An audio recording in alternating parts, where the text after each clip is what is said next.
नमस्कार, मैं हूं आपके साथ अलीम अतहर। उपराष्ट्रपति जगदीप धनखड़ के इस्तीफे के बाद सियासी बयानबाजी का दौर तेज हो गया है। विपक्ष उनके इस्तीफे पर सवाल कर रहा है, अटकलें लगाई जा रही हैं कि कुछ तो है जो छिपाया जा रहा है। ज्यादातर विपक्षी नेताओं का दावा है कि इस्तीफे की वजह स्वास्थ्य हो ही नहीं सकता है। विपक्षी नेताओं का आरोप है कि अचानक से कुछ नहीं होता। विपक्ष दावा कर रहा है कि धनखड़ ने इस्तीफा दिया नहीं बल्कि दिलवाया गया है और इसके पीछे सरकार है।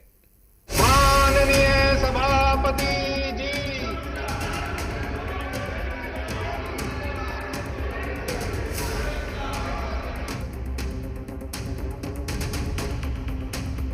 24 घंटे एक ही काम है कि किसान का बेटा यहाँ क्यों बैठा है। मैं आंखों से देख रहा हूँ, पीड़ा महसूस कर रहा हूँ। No, enough of it, enough of it, no, enough of it, you can't have it. You may be anybody, you may be a celebrity. उपराष्ट्रपति जगदीप धनखड़ ने अपने कार्यकाल से पहले ही इस्तीफा दे दिया है। हालांकि इस्तीफे में उन्होंने स्वास्थ्य कारणों का हवाला दिया है, लेकिन चलते संसद सत्र के बीच में उनका यूं इस्तीफा किसी को हजम नहीं हो रहा। जगदीप धनखड़ के इस्तीफे के बाद लोकसभा और राज्यसभा में चर्चाओं का दौर तेज है। विपक्ष ने इस्तीफे की टाइमिंग पर सवाल उठाए हैं। कारण उन्हीं को मालूम, उससे कुछ हमारा लेना देना नहीं। सरकार जाने और उन्हों जाने, तो इसमें हमारा कोई कहने का मकसद ही नहीं है, क्योंकि ये उनकी इच्छा है और गवर्नमेंट की इच्छा है कि उनको स्वीकार करना नहीं करना, वो सब उनकी बात है। हमारा कोई इससे वास्ता नहीं। राजनीति में अनायास नहीं होता, अप्रत्याशित नहीं होता। उसकी भूमिका कह लें, उसकी कहानी कह लें, उसकी पटकथा पहले लिखी जा चुकी रहती है। चुनाव के मद्देनजर, क्योंकि भारतीय जनता पार्टी के सारे मूव होते हैं, मैंने कहा पटकथा लिखी जा चुकी रहती है। कहीं न किसी को समायोजन करने की भी बातें होती है, तो भारतीय जनता पार्टी इस्तीफा लेती है। कांग्रेस नेता लगातार आरोप लगा रहे हैं कि आखिर ऐसा क्या हुआ कि उन्हें अचानक इस्तीफा देना पड़ा। शिवसेना यूबीटी की सांसद प्रियंका चतुर्वेदी ने तो यहाँ तक कह दिया कि जरूर दबाव होगा। कहीं असमंजस सा लग रहा है, आश्चर्यजनक लग रहा है कि वो वाइस प्रेसिडेंट जो मार्च में उनकी इतनी तबीयत खराब होने के बावजूद एम्स से जैसे निकलते हैं, पार्लियामेंट्री प्रोसीडिंग्स कंडक्ट करते हैं, कल बिल्कुल ठीक ठाक लग रहे थे। और अगर हेल्थ ही रीजन था तो मॉनसून सेशन से पहले दे दिया होता इस्तीफा। सेशन के बीचों बीच पहले दिन जब सारी कार्रवाई ठीक ठाक वो कंडक्ट कर रहे थे, ये देना दिखा रहा है कि उनको प्रेशर कर उनसे रेजिग्नेशन। दरअसल सवाल सिर्फ इस्तीफे का नहीं है, बल्कि सवाल है समय का, जिसे लेकर लगातार विपक्ष हमलावर है और इस्तीफे पर स्पष्टीकरण की मांग कर रहा है। उपराष्ट्रपति का इस्तीफा अचानक है और दुर्भाग्यपूर्ण है। कहीं ना कहीं जो रिश्ता केंद्र सरकार और उपराष्ट्रपति के बीच में जो पहले जैसा था, अब वैसा नहीं है। और इसीलिए जहां हम उपराष्ट्रपति के अच्छे स्वास्थ्य की कामना करते हैं, वहीं हम केंद्र सरकार से स्पष्टीकरण मांगते हैं कि क्या उनको पहले सूचना थी कि उपराष्ट्रपति अपने स्वास्थ्य के कारण इस्तीफा देने वाले थे। अचानक कल रात में मुझे सुनाई पड़ा तो मैं तो बहुत चौंक गया। अरे अभी तो चला रहे थे बढ़िया, तो और लेकिन उन्होंने अपने स्वास्थ्य और बीमारी का हवाला दिया है, तो उसमें हमें कोई टिप्पणी नहीं करना है। जगदीप धनखड़ 11 अगस्त 2022 को भारत के 14वें उपराष्ट्रपति बने। उनका कार्यकाल 10 अगस्त 2027 तक का था। इस दौरान संसद सत्र के बीच कई बार उनका तीखा तेवर भी देखने को मिला। किसान का बेटा हूँ, कमजोरी नहीं दिखाऊंगा, देश के लिए मर जाऊंगा। अपने तीखे तेवर के लिए पहचान रखने वाले जगदीप धनखड़ ने स्वास्थ्य का हवाला दिया है, लेकिन विपक्षी नेता लगातार कह रहे हैं कि पर्दे के पीछे कुछ तो हुआ है। दिल्ली में राष्ट्रीय राजनीति में पर्दे के पीछे कुछ ऐसी बातें हो रही है, जल्दी सामने आ जाएगी। उपराष्ट्रपति जी का जो इस्तीफा है वो कोई साधारण घटना नहीं है, मैं मानता हूँ।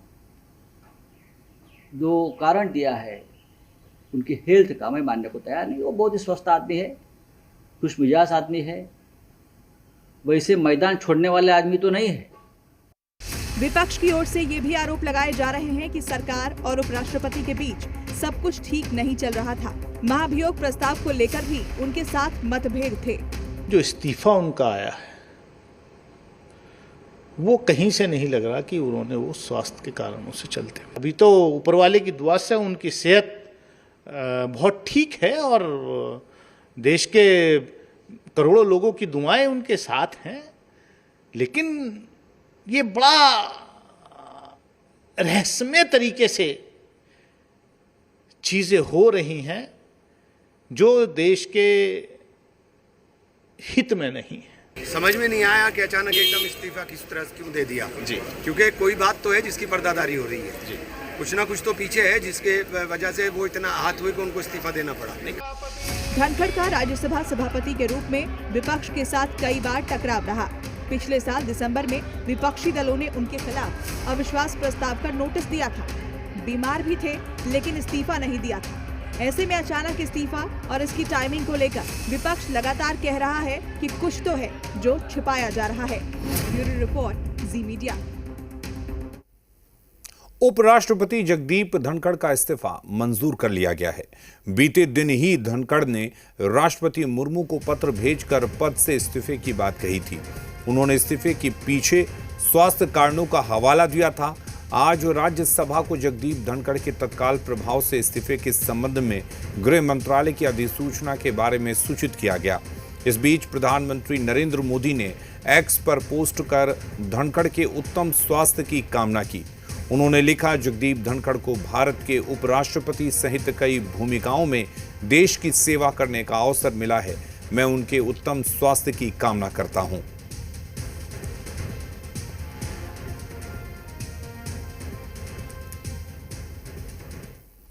उपराष्ट्रपति पद से जगदीप धनखड़ के अचानक इस्तीफे को सियासी रूप से भी देखा जा रहा है। पूर्णिया से सांसद पप्पू यादव ने जगदीप धनखड़ के इस्तीफे पर बयान दिया है। उन्होंने कहा कि जगदीप धनखड़ के इस्तीफे की वजह और भी कुछ है। जिस तरीके से जेपी नड्डा ने प्रोवोक किया, एडवाइजरी कमेटी में और भी कुछ हुआ है। संवैधानिक गरिमा को खत्म किया गया है।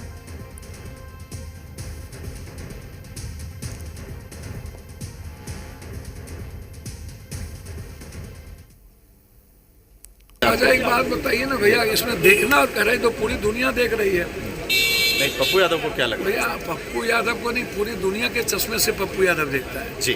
तो सीधा है कि उन्होंने जिस तरीके से नड्डा जी ने प्रोवोक किया और जिस तरीके से I say and nothing go and record जी, और उसके बाद एडवाइजरी बोर्ड कमेटी में नहीं जाना, तो क्या आपको नहीं लगता है कि ये चैलेंजिंग है उस पद की? संवैधानिक गरिमा को खत्म किया गया है। उपराष्ट्रपति जगदीप धनखड़ के अचानक इस्तीफे के बाद सियासत तेज हो गई है। कांग्रेस सांसद मल्लू रवि ने इस्तीफे पर सवाल उठाते हुए कहा कि भारत के उपराष्ट्रपति जगदीप धनखड़ ने 2 दिवसीय राज्यसभा का संचालन बहुत अच्छी स्थिति में किया। किसी भी प्रकार की शारीरिक अस्वस्थता नहीं दिखाई दी। वे भारत के उपराष्ट्रपति हैं, इसलिए हम भी इसे लेकर चिंतित हैं। मल्लू रवि ने कहा कि बिहार चुनाव से पहले शायद बीजेपी उन्हें हटाकर ऐसे व्यक्ति को नियुक्त करना चाहती थी जो चुनाव में मददगार साबित हो। वहीं राष्ट्रपति धनखड़ के इस्तीफे के बाद सीएम नीतीश को लेकर अटकलें लगाई जा रही हैं, जिस पर बिहार में जुबानी जंग शुरू हो गई है।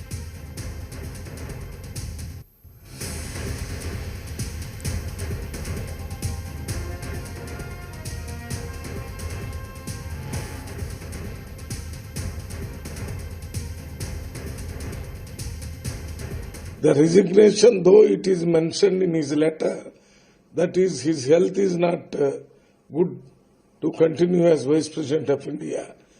We feel it is a political ill health than his physical ill health.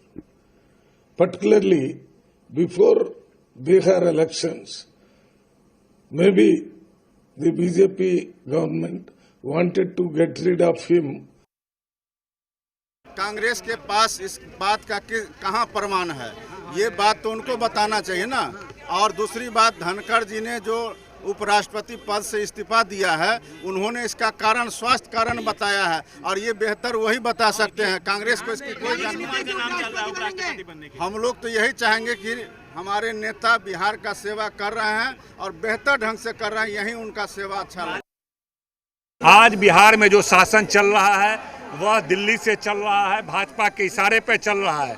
कई ऐसे फैसले हो रहे हैं, जिस तरह उनके मंत्री पे भ्रष्टाचार का आरोप लगा है और प्रमाणित हुआ है न्यायालय के जरिए, उसके बावजूद कोई कार्रवाई नहीं कर रहे। ऐसे कई संकेत हैं जो बता रहा है कि भाजपा के कंट्रोल में बिहार सरकार चल रही है। इसीलिए इन लोग का प्रयास है कि नीतीश कुमार को दिल्ली में किसी सेंटिंग पोस्ट पे डाल दिया जाए। देखिए, राष्ट्रपति क्या इनको रिटायर कर दिया लोग और रिटायरमेंट के बाद ना बात आएगी। ये समय के पहले रिटायर हो चुके हैं। सरकार की स्थिति देख लीजिए, कोई कंट्रोल नहीं, गुंडा कंट्रोल कर रहा है, तानी मानी पदाधिकारी कंट्रोल कर रहे हैं और पदाधिकारी को ये समझ में नहीं आ रहा है कि हमको करना क्या है। नीतीश जी का संसदीय जीवन काफ़ी लंबा है, 20 वर्षों तक राज्य के मुख्यमंत्री रहे हैं, केंद्रीय मंत्री रहे हैं, काफ़ी लंबा संसदीय जीवन है। नीतीश जी तो देश के हर चीज़ों के लिए उपयुक्त हैं, लेकिन नीतीश जी की अगुवाई में हम लोग को बिहार का चुनाव लड़ना है, ठीक है। इसलिए नीतीश कुमार बिहार के मुख्यमंत्री के रूप में हम लोगों के साथ अगुवा बन के रहें, यही हम लोग की शुभकामना है।